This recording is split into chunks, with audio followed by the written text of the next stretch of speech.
What's going on, guys, and welcome to Who to Sign For. Now in this series I'm giving you my recommendations on what players to sign for a specific team in career mode, but before we go on I will say that the signings you'll see aren't designed to be realistic and that the player ratings and potentials may vary depending on what database you're using and how they perform for you during the season. Obviously you don't have to follow all the tips, but this is really just a set of guidelines to give you a hand if you're stuck for ideas and want some suggestions on what players you could sign for a certain club. This is mainly aimed at those of you out there who may be new to the game and just need a little bit of advice, or for those of you out there who just want a few recommendations on what players to bring in for a specific team in career mode. So in today's Who to Sign For, we are going to be taking a look at Spurs, Tottenham Hotspur of the Premier League. Now last season it was Mauricio Pochettino's first season in charge of the North London club, and Spurs finished in 5th place in the Barclays Premier League, 1 place outside of the top 4, which of course qualified for the Champions League for the following season, and also finished runners-up in the League Cup. Now what do Spurs want you to do for this season? You're first in charge of Tottenham Hotspur. Well, obviously qualify for the Champions League, unsurprisingly, also reach the semi-finals of a domestic cup, and also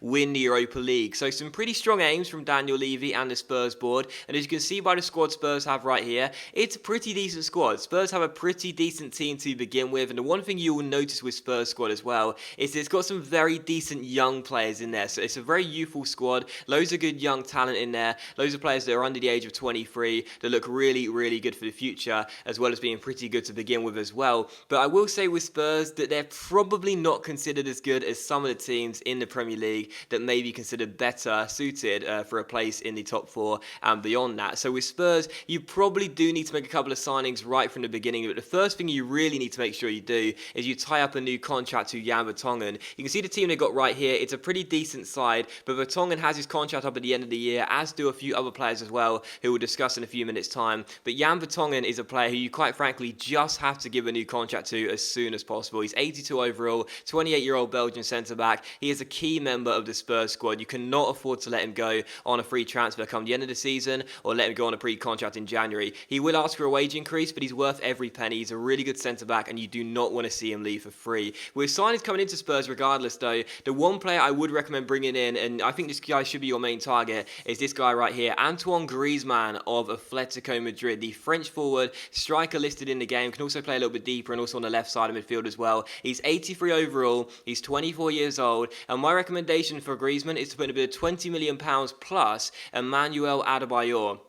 Adebayor is a player who frustrates so many fans, unsurprisingly, and I would recommend trying to swap him along with the money for Griezmann, and I would recommend £20 million plus Adebayor to begin with. Adebayor is in the final year of his contract, he's in his 30s, he is 79 overall, yes, a pretty decent overall for a striker, technically your best striker in terms of the overall in the squad, 1 rating higher than Harry Kane, but Adebayor is a player who you're probably not going to give a new contract to. He may start to decrease in stats in the first season. Try and give him to Atletico Madrid plus some money as well, and as you can see, Atletico did accept a £20 million bid plus Adebayor for Griezmann, which, okay, sure, in terms of the valuation of the player, £23.5 million, when you include Adebayor as well, you're technically spending a little bit over the money for him, but, over the valuation for him, I should say, but he'll be worth every single penny, because Griezmann, at 83 overall, 24 years old, has the potential to hit 89 in the game, using the default squad, could vary depending on what database you're using. Regardless, though, he still has the potential to get even better than what he is right now, so not only is he going to be your first choice striker right from the beginning with Spurs, he's good enough to play that role. He can also play deeper and out wide as well. It's always good to have versatile players in your squad,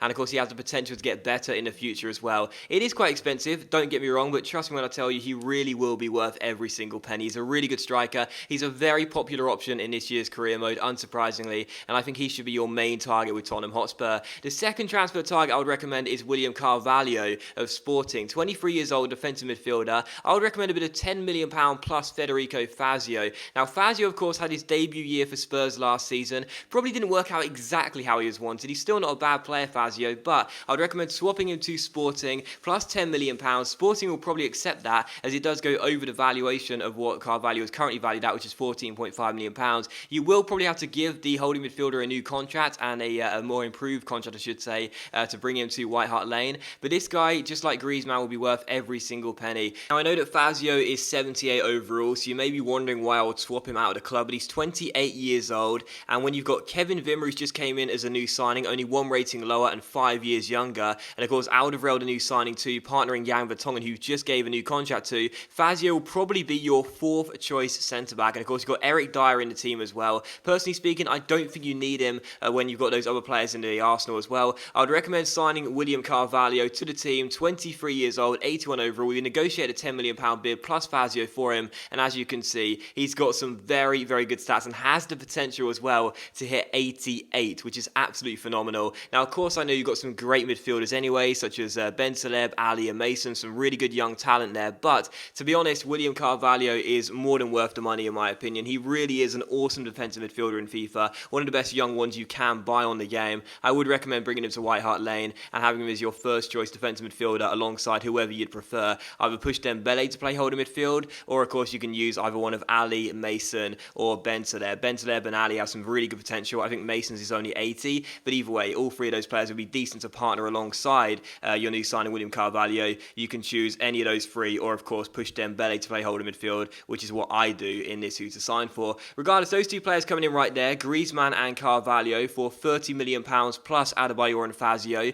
Yes, quite expensive, but it does eat up most of your transfer budget. However, you can still probably make one more signing, and I would recommend this guy here, Yusuf Poulsen of the German second division team, whose name I'll probably get wrong, so I won't bother pronouncing it. The Danish striker is 6'4", 21 years old, 70 overall. He'll probably ask for 20 grand a week. You can get him for around £2 million. That's what we'll be paying, and as you can see, loads of other clubs want him as well, unsurprisingly so. He's a very decent young striker, has the potential to hit 80 as well, and of course in your team, now you swapped out Adebayor, you only have Griezmann, Kane, and your new striker, whose name I'll also probably pronounce wrong, so just say his first name, Clinton. Those three strikers right there are very, very good, but you might want a fourth one just in case a couple of those players don't perform for you and you want a decent option as well to go alongside them. So Yusuf Poulsen for £2 million, that will complete your summer transfer window with Spurs. He's a very decent young talent, potential to 80, so okay, nothing major, but good enough to be a decent squad player for you, and on 20 grand a week, that's not an expensive contract whatsoever. You can see his stats right there, very, very good. He can also play on the wing as well. He's quick, he's strong,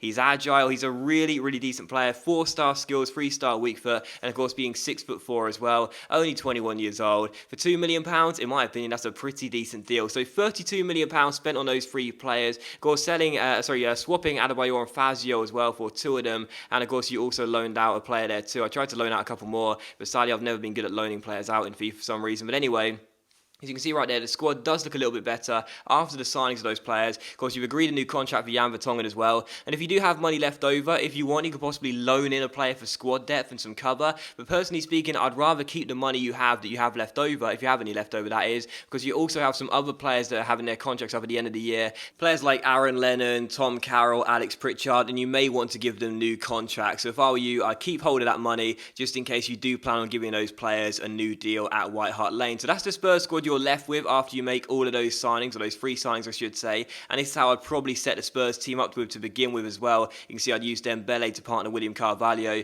Griezmann will play as the main striker, and Harry Kane, despite scoring I think it was 31 goals in all competitions last season, will go on the bench. Has the potential to hit 84, Harry Kane, so he's still very, very decent, but of course Griezmann should be your number one striker once you've brought him into the club, and Kane will still grow despite coming off the bench. Regardless, as I said right there, keep hold of the money if you do have any left over. You've got players like Pritchard, Carroll and Lennon. These are some decent squad players for you. They shouldn't ask for too much for a wage increase either. I'd recommend giving them contracts if you do want them for squad depth. They're pretty decent players on their own, so I'd recommend that. And as you can see, Carroll and Pritchard accept theirs, and Lennon probably wants to be known as an important first team player, which depending on how you develop Spurs' team, he may not be one, but either way, he's still probably giving one just in case, because you probably will lose him for free in the January transfer window or come the end of the season, so you may as well tie him down to a new deal, even if he's not happy with his squad role, as you probably won't play him in the first team too many times. But regardless, those three players right there I'll give a new contract to. The others I don't really know too much about, so I'm not too sure whether you should or not, but I probably don't think they have too much potential to succeed at Spurs.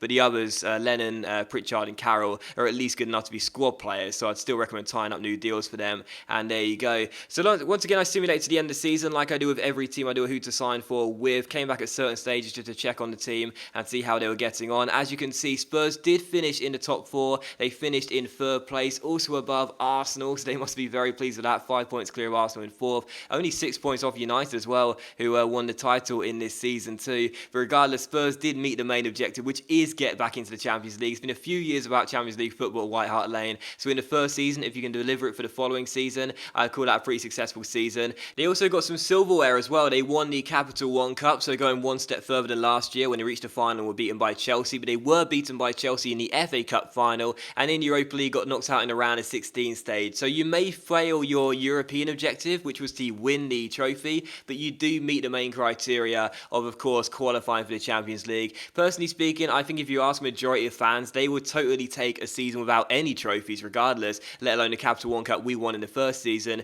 if it meant that in the following season they'd have Champions League football. It has been several years since they've been playing in Europe's elite competition, so that is the main aim that the majority of Spurs fans want. So in my opinion, if you can get into the top 4 in the first season, you've had a successful season regardless of what the board say in terms of the cup objectives you have, because, you know, the Champions League at Spurs is the main thing the fans are really crying out for again. So if you can deliver that in the first season, I would definitely call it a successful one, regardless of what happens in the other competitions. As you can see with the squad as well to end the season off, you'll see Griezmann's stats as well as his attributes in just a moment's time, as he also went up 2 ratings too. As you can see his stats right here, I call this a pretty impressive debut season for Antoine Griezmann of Atletico Madrid. 23 goals in 48 games in all competitions and 2 assists as well. Very, very impressive in the debut year. William Carvalho also went up a rating as well, and you'll see with Paulson, I do believe he went up a rating too, which isn't bad. So all 3 of those players are already growing, and of course Griezmann really did hit the ground running. So that is the Spurs squad you'll be left with for many, many years to come.